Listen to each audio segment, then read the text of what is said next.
America invites all men to become citizens, but it implies the dogma that there is such a thing as citizenship only so far as its primary ideal is concerned.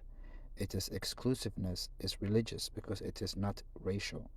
The missionary can condemn a cannibal precisely because he cannot condemn a Sandwich Islander, and in something of the same spirit, the American may exclude a polygamist precisely because he cannot exclude a Turk.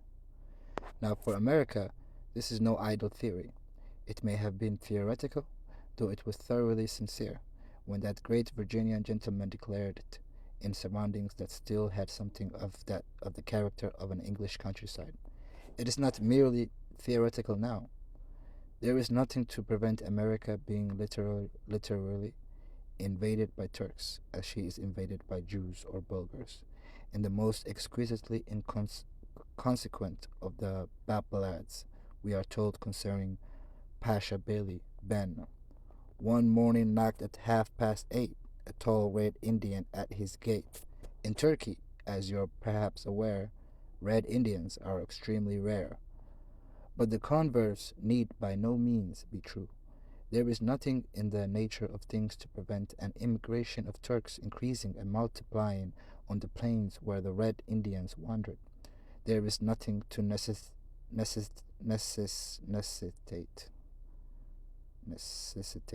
the Turks being extremely rare. The red Indians, alas, are likely to be rarer.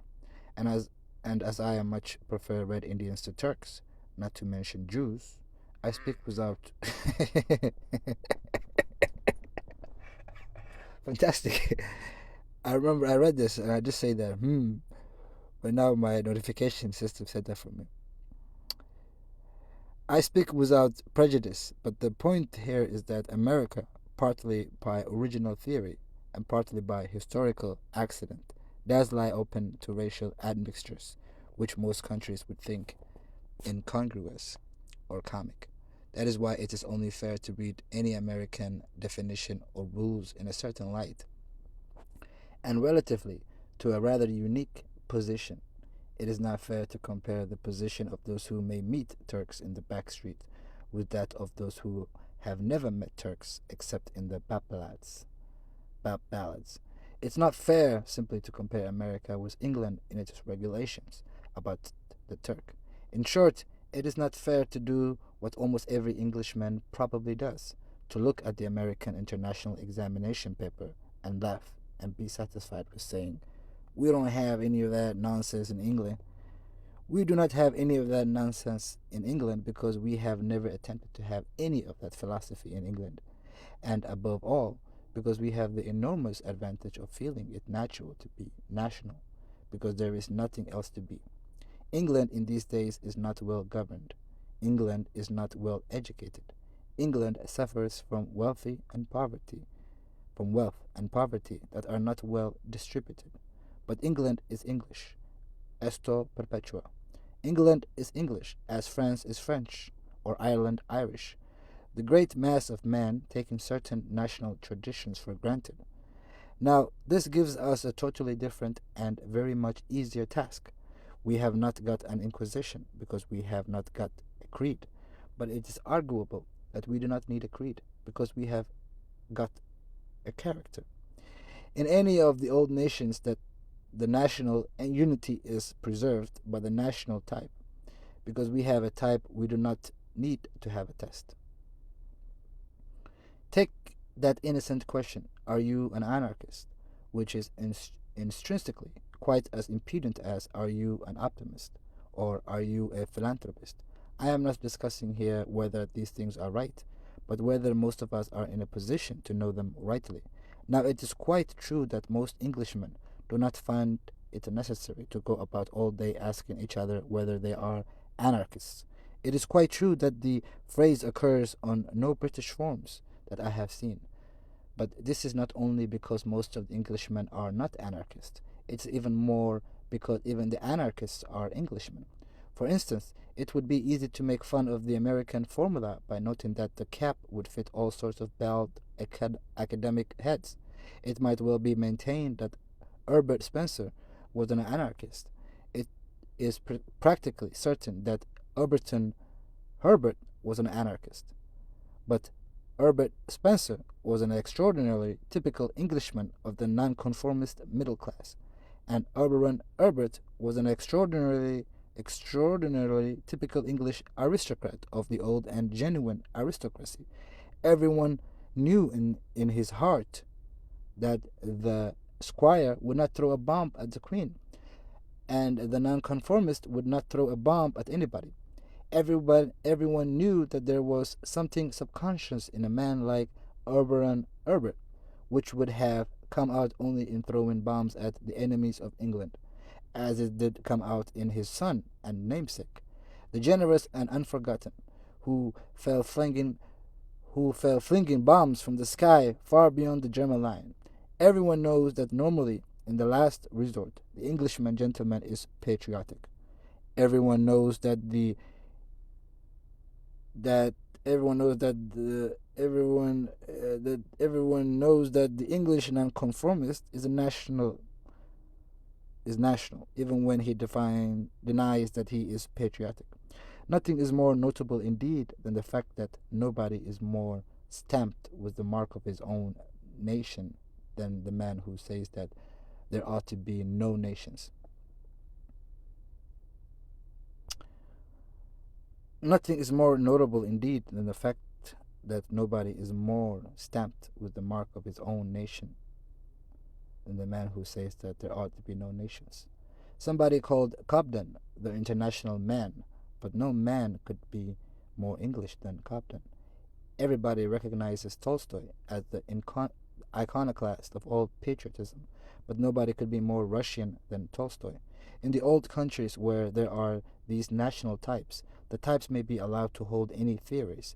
Even if they hold certain theories, they are unlikely to do certain things. So the conscientious objector in the English sense may be and is one of the peculiar byproducts of England.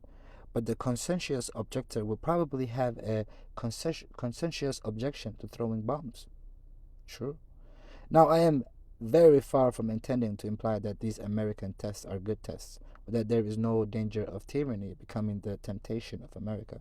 I shall have something to say later on about that temptation or tendency, nor do I say that they apply consistently this conception of a nation with the soul of church, protected by religious and racial selection.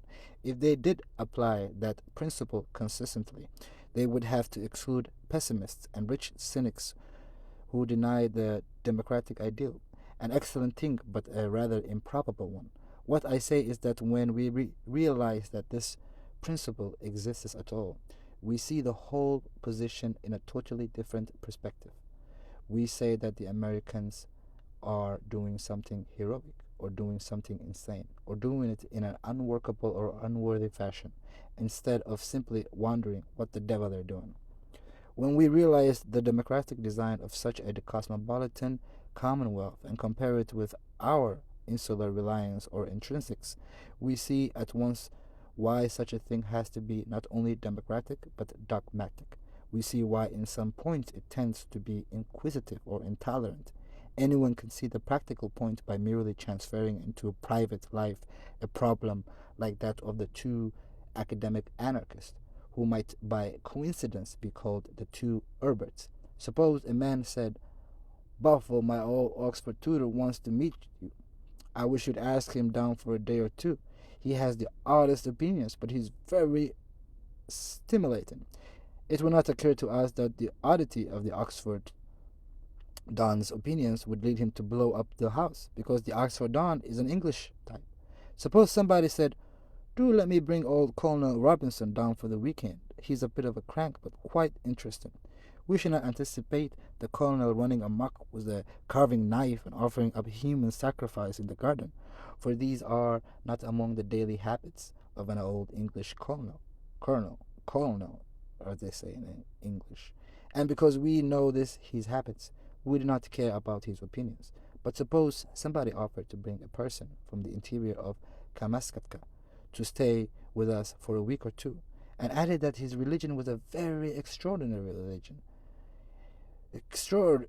extraordinary religion, we should feel a little more inquisitive about what kind of religion it was. If somebody wished to add Ari Anu to the family party at Christmas, explaining that his point of view was so individual and interesting, we should want to know a little more about it and him.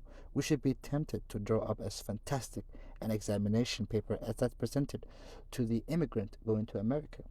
We should ask what Ari Ainu was and how Ari he was, and above all, what sort of Ainu he was.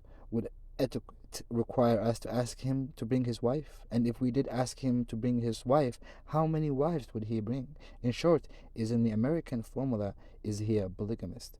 Merely as a point of housekeeping and accommodation, the question is not irrelevant. Is the Ari Ainu content with air, or does he wear any clothes?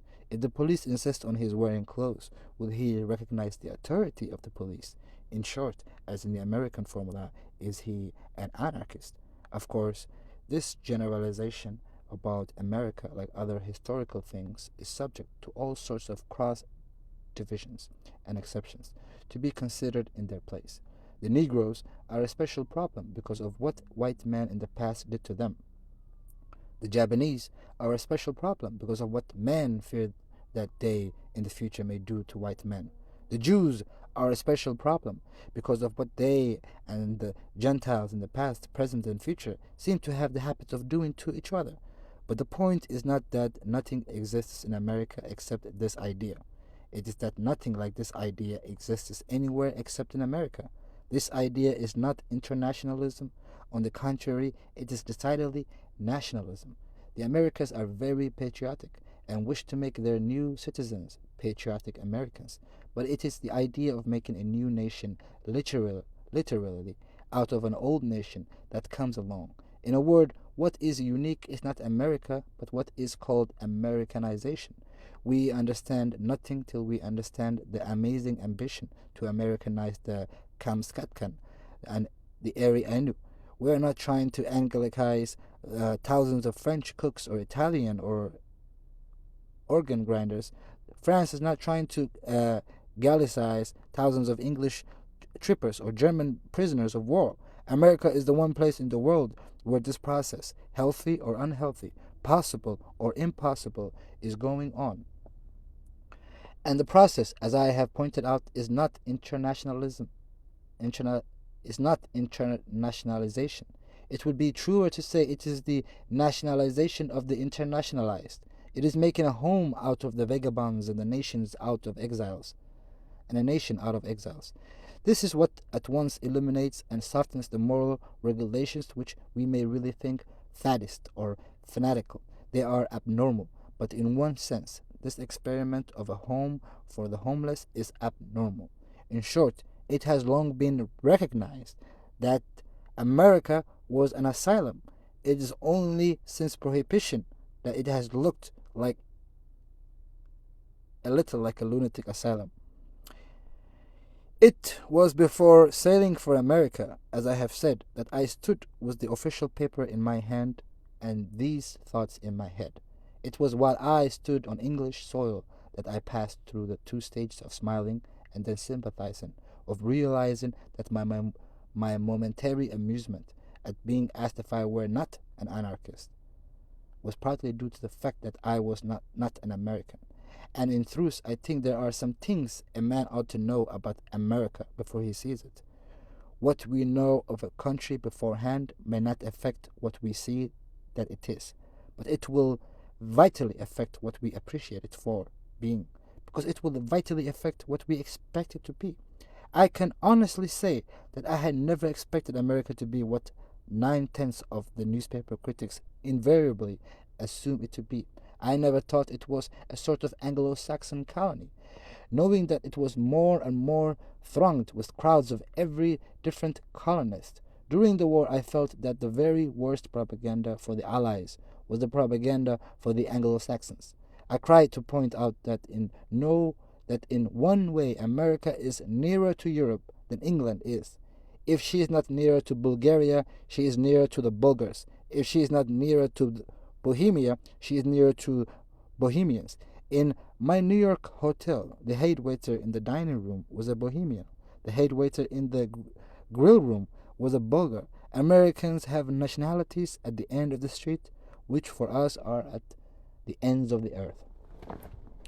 I did my best to persuade my countrymen not to appeal to the American as if he were a rather dowdy Englishman who had been rusticating in the provinces and had not heard the latest news about the town. I shall record later some of those arresting realities which the traveler does not expect, and which in some cases I fear he actually does not see because he does not expect. I shall try to do justice to the psychology of what Mr.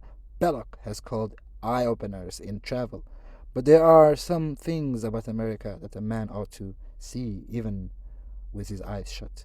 One is that a state that came into existence solely through its repudiation and abhorrence of the British Crown is not likely to be a respectable copy of the British Constitution. Another is that the chief mark of the Declaration of Independence is something that is not only absent from the British Constitution, but something which all our constitutionalists have invariably thanked God was the jolliest boasting and bragging that they had kept out of the British Constitution. It is the thing called abstraction or academic logic. It is the thing which such jolly people call theory, and which those who can practice it call thought.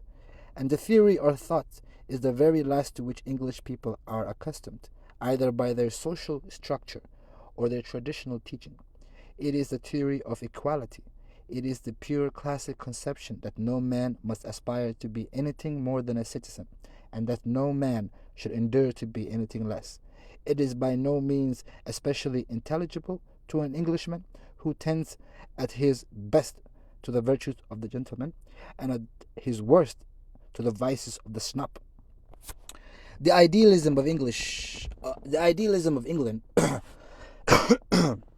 or if you will, the romance of England, has not been primarily the romance of the citizen, but the idealism of America, we may safely say, still revolves entirely around the citizen and his romance. The realities are quite another matter, and we shall consider in its place the question of whether the ideal will be able to shape the realities or will merely be beaten shapeless by them. The ideal is besieged by inequalities of the most towering and insane description in the industrial and economic field. It may be devoured by modern capitalism, perhaps the worst inequality that ever existed among men. Of all that we shall speak later. But citizenship is still the American ideal. There is an army of actualities opposed to that ideal. But there is no ideal opposed to that ideal. American plutocracy has never got itself respected like English aristocracy. Citizenship is the American ideal, and it has never been the English ideal. But it's surely an ideal that may stir some imaginative generosity and respect in an Englishman, if he will condescend to be also a man. In this vision of molding many peoples into the visible image of the citizen, he may see a spiritual adventure which he can admire from the outside, at least as much as he admires the valor of Muslims, and much more than he admires the virtues of the Middle Ages. He need not set himself to develop equality, but he need not set himself to misunderstand it. He may at least understand what Jefferson and Lincoln meant, and he may possibly find some assistance in this task by reading what they said. He may realize that equality is not some crude fairy tale about all men being equally tall or equally tricky, which we not only cannot believe, but cannot believe in anybody believing. It is an absolute of morals by which all men have a value invariable and indestructible, and a dignity as intangible as death. He may at least be a philosopher and see that equality is an idea, and not merely one of these soft-headed skeptics who, having risen by low tricks to high places, drink bad champagne in tawdry hotel lounges, and tell each other 20 times over with unwearied iteration that equality is an illusion, In truth, it is inequality that is the illusion, the extreme disproportion between men that we may seem to see in life is a thing of changing lights and lengthening shadows, a twilight full of fancies and distortions. We find a man famous and cannot live long enough to find him forgotten. We see a race dominant and cannot linger to see it decay. It is the experience of man that always returns to the equality of man. It is the average that ultimately justifies the average man. It is when men have seen and suffered much and come at the end of more elaborate experiments that they see man as man under an equal light of death and laughter daily laughter, and none of the less mysterious for being many. Nor is it in vain that these Western Democrats have sought to the blazonry of their flag in the great multitude of immortal lights that endure behind the fires we see, and gathered them into the corner of old glory, whose ground is like the glittering night. For veritably, in the spirit as well as in the symbol, suns and moons and meteors pass and fill our skies with a fleeting and almost theatrical conflagration, and in whatever the old shadow stoops upon the earth, the stars return.